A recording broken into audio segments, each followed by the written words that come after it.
लोकशाहीचा बुलंद आवाज, रिपब्लिकन वार्ता, महाराष्ट्र। पालफाट्यावर जिल्हा ग्रामीण पोलिसांची जुगार अड्ड्यावर कारवाई। पालफाट्यावर मुद्देमालासह जुगारांना केले जेरबंद। फुलंब्री तालुक्यातील औरंगाबाद जळगाव रोडवर पालफाटा येथे जुगार अड्ड्यावर छापा मारण्यात आला। याबाबत सविस्तर वृत्त असं की छत्रपती संभाजीनगर ग्रामीण पोलीस अधीक्षक मनीष कलवाणिया यांच्या मार्गदर्शनाखाली जिल्ह्यातील सुरू असलेले जुगार अड्ड्यावर छापा टाकून तात्काळ बंद पाडून कारवाई करण्यात यावी या आदेशानुसार ग्रामीण पोलिसांच्या विशेष पथकाला अशी माहिती मिळाली होती की फुलंब्री तालुक्यातील पालफाटा येथे बबन जाधव यांच्या बंद घरामध्ये जुगार अड्डा सुरू आहे।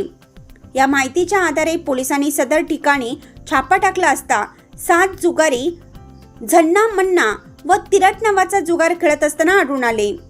यावेळी या जुगाऱ्यांजवळून 11,800 रुपये रोख रक्कम व 49,500 रुपयांचे मोबाईल फोन तसेच 50,000 रुपयांचे 3 मोटरसायकली असा मुद्देमाल जप्त करण्यात आला आहे।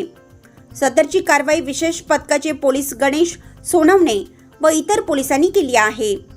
रिपब्लिकन वार्ता महाराष्ट्र वृत्तवाहिनीसाठी फुलंब्री औरंगाबाद प्रतिनिधी अकबर शहा।